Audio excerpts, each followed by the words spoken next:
دانشمند معروف و استاد توانای علم اقتصادیات تاجیک پروفسور شادیمراد دوستبایف از زمره عالمان است که تمام عمر خویش را در راه تحقیق مسائل مربوط به ساحه اقتصادیات صرف نموده است. زمینه علم و دانش و دامن آرزوهای او هنوز از محیط عائله و زادگاه طبعا به شیرینی‌های دوران بچگی و نورسی منشأ گرفته است. از خاطرات گذشته او با خوشحالی یادآوری نموده شاد از آن است که در میان کوهساران والدین او را چون نشان آینده در دیار بیکران بهر امتحان و مثل قله‌هایی که غرور دارند در دهه خرد بهر صد جهانش زاده‌اند. برنامه نوبتی انوار خیرات بازگوی کار و فعالیت پروفسور کافدرای اقتصادیات جهان و مناسبت‌های بین المللی دانشگاه دولتی تجارتی تاجیکستان شادیمراد دوستبایف است. من در دهه خوشمنظره زیمتوت از کلمه توده زین شکل نام دهه تولد شده هستم. من در تربیه بابام بودم. رحمتی بابام بسیار انسان شریف و گپدان بودن. بسیار انسان میهمان دوست بودن. کجا که روان من میبردن همراهشون، من دوست می‌داشتم. یعنی که یگانه از همه فرزندهای پدرم من به امکان پیدا شد که بابام منو تربیت کنن. از این چیز من ممنونم. پدری منم زیایی ده هستن. پدرم از بس که علم دوست بودن همه ما خواندن. ما 4 فرزند، 4 پسر. هر دخترها مکتب میانه تمام کردن تمام. ما مکتب عالی مرکز تمام کردیم. من در مسکو، برادرم در کراسنودار، برادر دیگرم در کیف و برادر چهارمم در فرونزی نام داشت. حاضرنگی بیشکک. ما در مکتب‌های مرکز آموزش کرده تعلیم گرفتیم و همه متخصصای بسیار ورزش شدن. من دهه خودم دوست می‌دارم. استادای ما بسیار آدم‌های دانشمند بودن.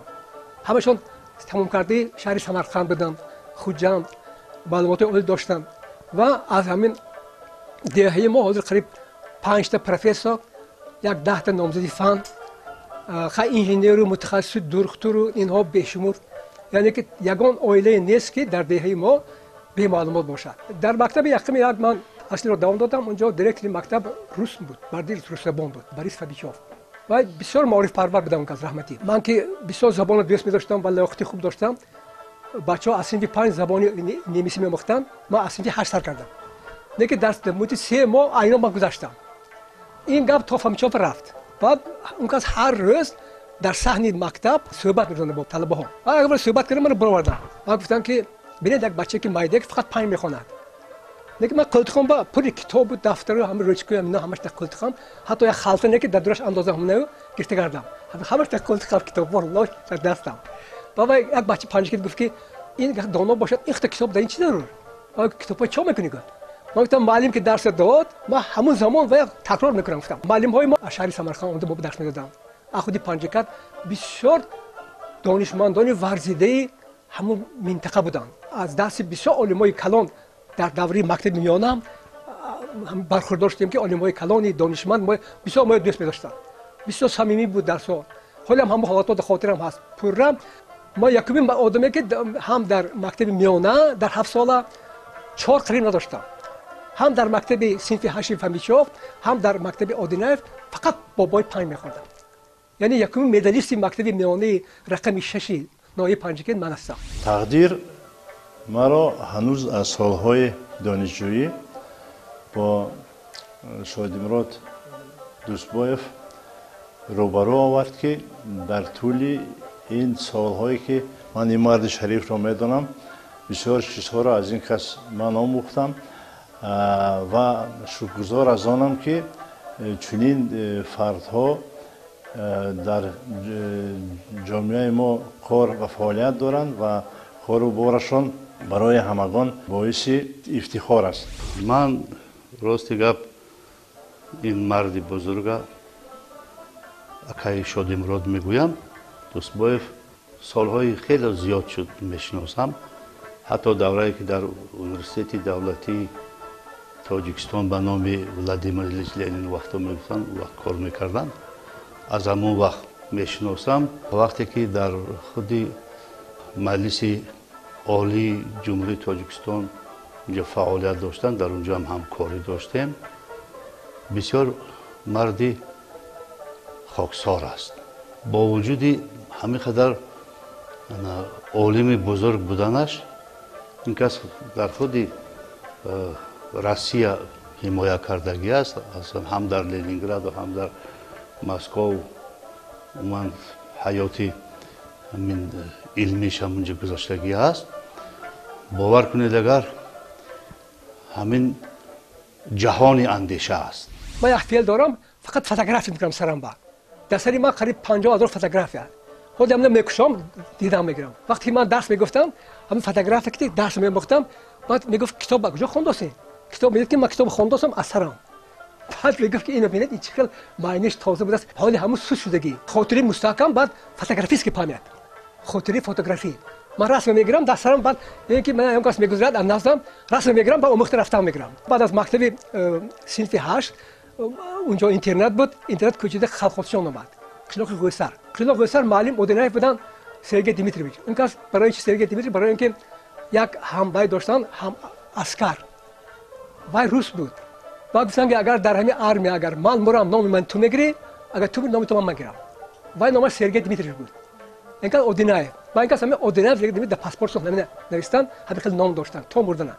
بسیار وای دوست می‌داشتن، همراهشون دوست می‌داشتن. این کس هم بسیار انسان شریف بودن. این کس کارکنی پارتایی بودن. و آمده اینترنت و شبا ما خبر می‌گرفتن که ما چی حال داریم، درس می‌خونیم، نمی‌خونیم. یعنی که بسیار کادر دوست بودن. از دست اودینایف هزارها کادر برآمده هستن. از این کارخونه‌شون. این کس بسیار مشهور هستن. استاد شودیمурод дӯстбоев профессор доктори илмҳои иқтисод солиёни зиёд аст ки дар донишгоҳи давлатии тиҷорати тоҷикистон фаъолият менамоянд. фаъолияти таълимӣ, фаъолияти илмӣ тадқиқотии он кас хело ҳам муассир аст.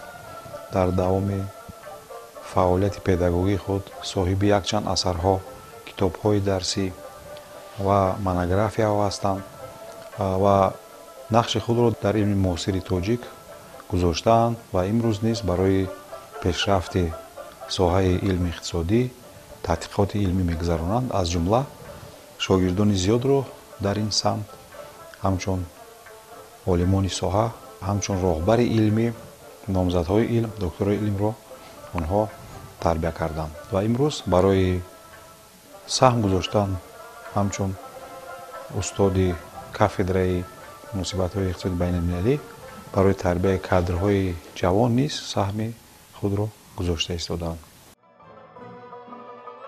шодимурод дӯстбоев профессор ва доктори илмҳои иқтисодӣ соли 1944 дар ҷумҳурии тоҷикистон дар оилаи зиёӣ ба дунё омадааст.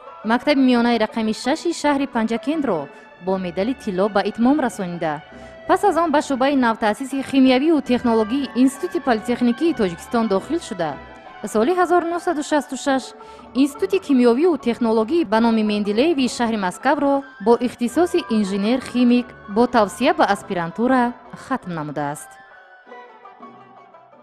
одам ки аз хурдсолӣ фаъол бошадага ҳамин одат меравад. ман ҳама вақт ҷои корам библиотекаи Ленин буд ва библиотекаҳои шаҳр ҳамаш медонистам.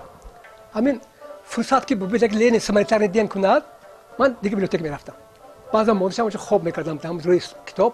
با گشت کتاب خونده سرم داد روچه همش بیگای آمده خانه با خوراک پخته می‌خوردم. من در کوچه خوراک کم می‌خورم. خودم ماهر هستم برای خوراک پزی، خوراکای خوب می‌پزم. از همه دوره یاد گرفتم. در دانشگاه بالا می‌رفتم من باباهای 5 بخوندم. خیلی بعضا 4 من بود. لیکن با توصیه با اسپیرانتور تمام کردم. من گمان کردم که توصیه میاد کفایت است، من میمونم. از ضرورت خیمه آمد برای تحصیل کردن مویا. من خود پچاف کامل اولاد خیمه. که شما از آوات نیروی آزادی وقت به کار شروع میکنید. وای داد یک چند صد سوم پولم داد، راهپولی دیگر چیزای داد. رفتم پیش وزیر. 3 روز برای درآمدن اونجا وای کردم. نوبت گرفتم.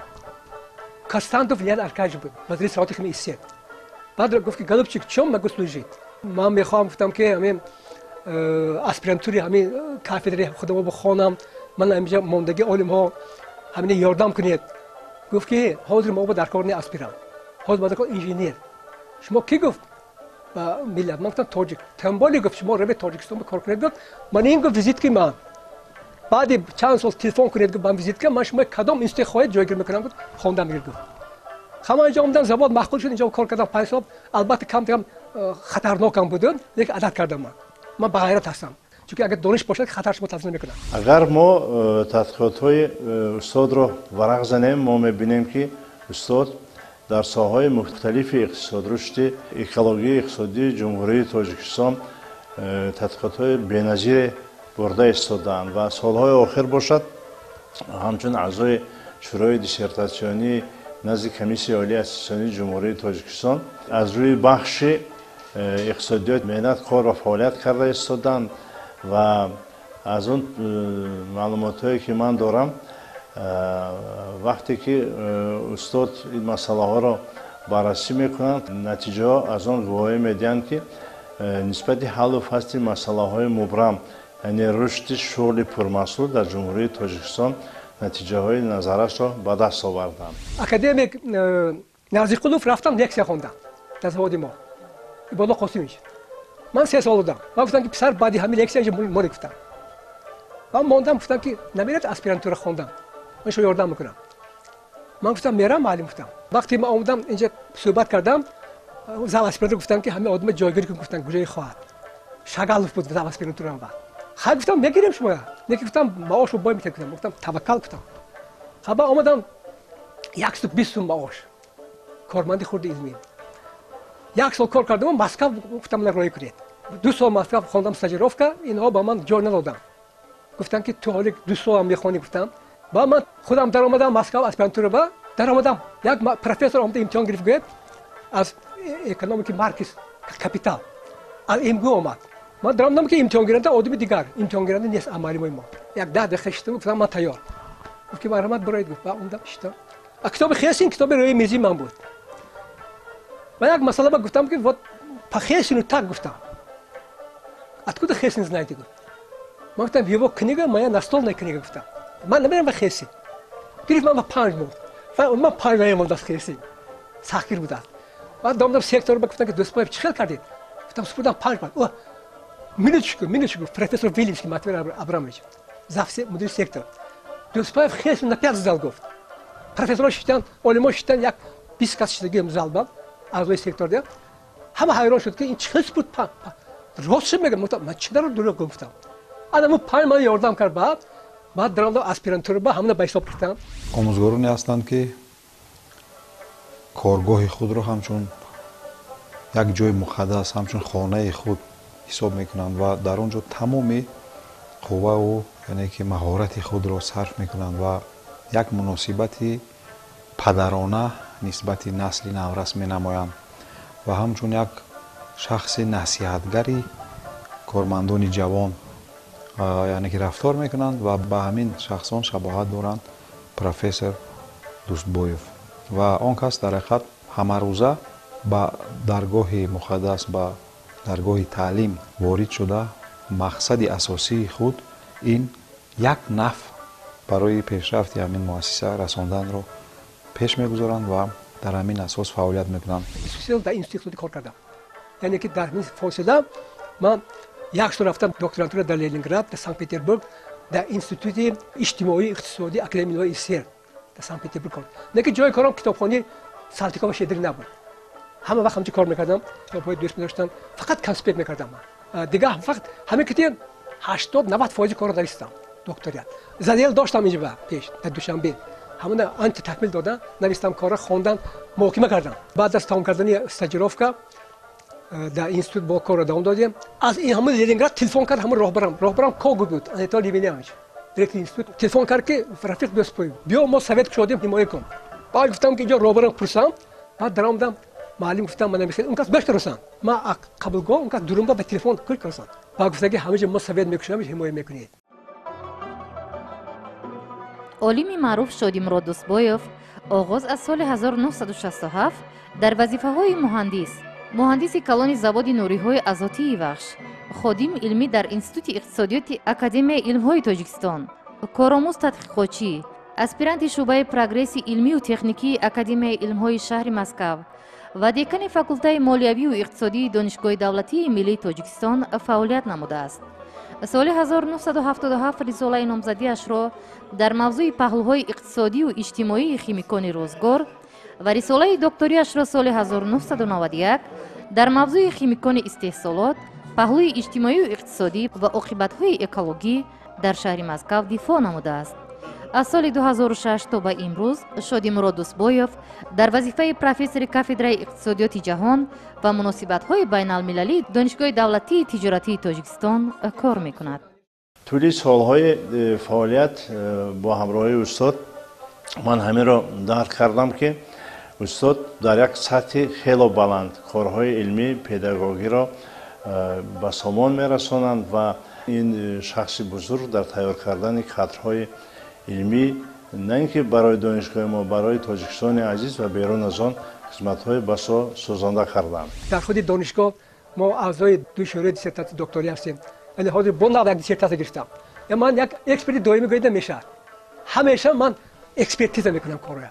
من بسیار سختگیر هستم این مثلا. یگان وای نمیکنم. لیکن بعد وای همون دیسرتان وای اجرا میکند نمیکند در انصافی وای. من کسی ریویژن نمیکنم. کارتی میگم. ها کردم میگم امضا کردم میتونم وجود شد. 2 هفته پیش یک کار داده بودم. همیشه کردم من در همین دو شورا ما فعال هستیم. در خود رفت شورا سوالهای بسیار جالب میتونم بچه‌ها با تفتیش میکنم. لیکن یگان کس آواز منفی ندادم.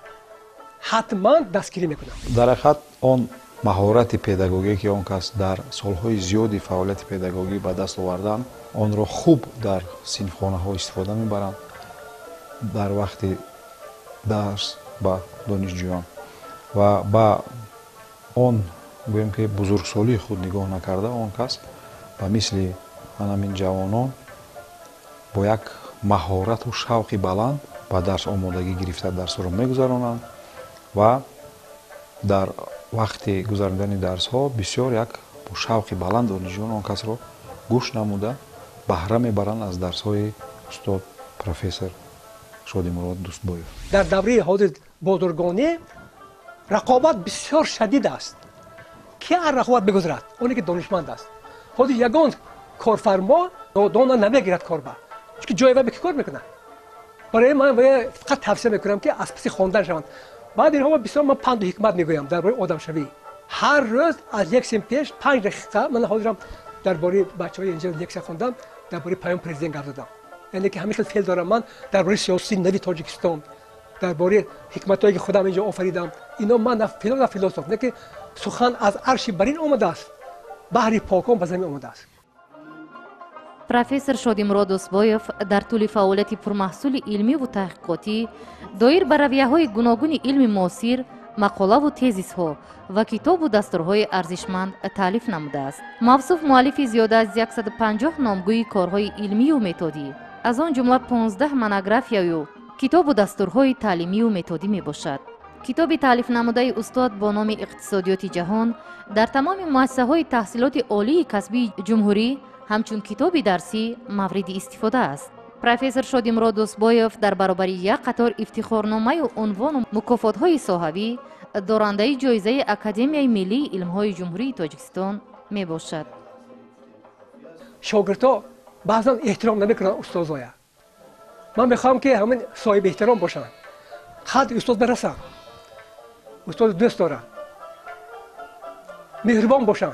چقدر که استاد مهربانی میکند به شاگرد من ثانیه کار پیدا میشه. همیشه یک دست که اگر من مهربانی کنم اونا دغلی کنن نگه همه البته این با استا راه میکنم به خودم. با این محیط به خودم موافق میکنم. لیکن این وقت در کار ممکن یک ماه بگذرد بعد اینا من پورا گوش میکنم. یعنی که فقط با راه سخن شیرین با گپ نیک با اندرز با حکمت ما کوشش میکنیم که بچه را جلب کنیم با خودمون. بچه جلب کردن هم اینم یک مهارت است. برای سخنان شیرین گفتن نکن. فقط با راه خوب با راه نکوکاری با راه نکوگویی میشه.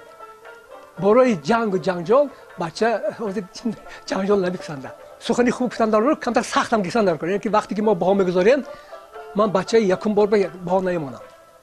و حتما خوانده اومده همون موضوع منه و اجرا کرده اگر 3 گرد 4 میمونه میشه 4 گرد 5 میمونه یکی همون تو اگر گنگ باشد من با نمیمونم من میگردونم از همه گروهی که من میگیرم 4 5 با میگیرد دیگه همین بعد دوام میاد خوانده میاد از خود میکنه یعنی سخیر بدار کن حتما شیرین سخن بدار کن چون سخن شیرین این یک گنج بسیار بی‌بها است سخن تلخ خودی همون معلم عذاب میتاد ما این چنین امروز هم همکاری داریم در خود شورای حمایت دیسرتاسیای هم دکتری هم نامزدی فعالیت میکنیم یک جای اعضای همون سویت ها هستیم شوراها باور کنید دوستبایف یک مردی هست که در هر مسئله فکری خودش دارد در همین هر یک موضوعی که باشد بی‌طرف نیست لیکن با همین قدر سختگیری و همین قدر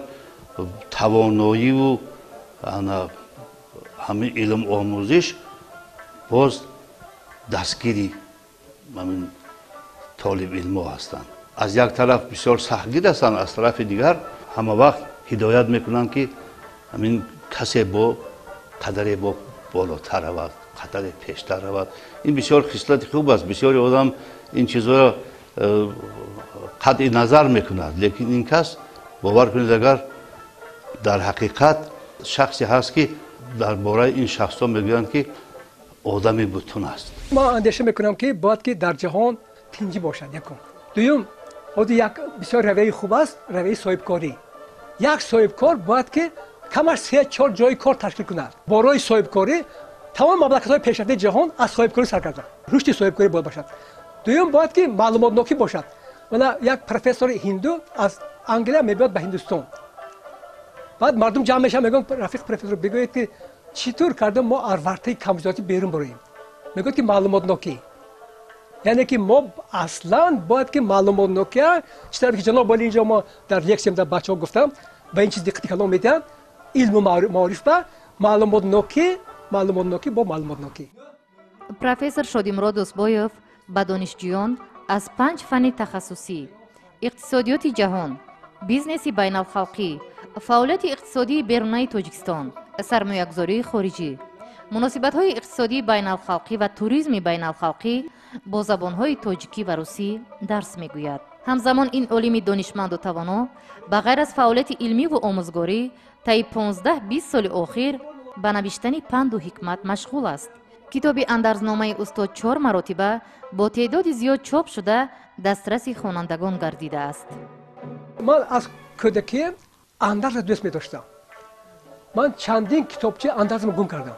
اندرزها بکنارند من اندرزهای در بخش آدم شناسی آدم دوستی علم دوستی مهنت دوستی قدر شناسی قدر نان و قدر انسان قدر استاد و قدر پیر و قدر زن و همچنین آدم شوی چون که قله آدم شوی بکنار است به این قله هیچ نرسیده است لیکن به همون پیراه رفتن یکم موفق است نزد ارباب هنر مایه ایمان ادب است لاجرم پیشه مردان سخندان ادب است آدمی زاده گر بی ادب است آدم نیست فرق ما بین بنی آدم و حیوان ادب است واژه آدم از 4 حرف عبارت است او آداب د دانش عقل معرفت یعنی که شخصی که همین 4 صفت دارند آدمی اصیل است عالم حقیقی شخصی که با اصطلاح به قیام رسیده است اون شخصی که مثلا دارای تمام درجه و عنوان‌های علمی است او باید با طریق اونیورسالی آدمی یعنی که باشد که هم از حساب فعالیت خود بلد باشد هم باز دیگر ساحه ها رو نیز داند و آن آدمانی که به درجه دکتری علم پروفسوری میرسند اساساً من قسم زیادی آنها را میدانم که داننده خوبی ادبیات هستند داننده خوبی دیگر علم ها هستند متماتیکا را خوب میدانند و خود استاد شادیمراد دوستبایف نیز امروز یکی از شخصانی است که با انمو پند و اندرس هایی که خود ایجاد می نمایند و انانه می نمایند زمزمه می آنها را که خیلی هم مبرم هستند و برای مثلا این آن مسئله ها بخشیده شدن این خیلی هم یک کتاب الهیده را نیز آن کس تالیف نمودند که برای مثلا درک بعضی از مسئله ها برای دانشجویان و آموزگاران جوان خیلی هم مهم است و یعنی که این کس همه خیلی یک هنری خاص دارند برای یعنی که نصیحت و پند و اندرز در حقیقت این یک رسالت آدم را میفهماند که آنها بسیارتر میل به دادن ملکه زندگی خود و جوانان هستند و میخواهند که از آن درس زندگی اون عبرتی که آنها در حیات گرفتند با جوانان کمک رسانند و آن گفته هایی که آنها ابراز می‌دارند برای ما، برای دیگر آموزگاران، دانشجویان، یعنی که میتواند یاردم رساند برای برآوردن این خلاصه هایی که به کار وابسته است، به حیات وابسته است، به زندگی وابسته است. همین خیلی نیت دارم که در آینده یک کتابی با درسی نویسم. یک کتاب درسی من در ساحه اقتصاد جهان، این همه دانشجویان میخونند. دوم میخوام که در ساحه بیزنس برای خلق کتابی نویسم به زبان تاجیکی. و سوم میخوام که اندرزها ما به 3 زبان یک کتاب کلانی رویمیزی کرده پیشی خواننده کنم. و چهارم میخوام که همه وقت در مملکت ما تنجمانی باشد. اول ما میخوایم که دولت ما، خلق ما، راهبر ما در امان باشد.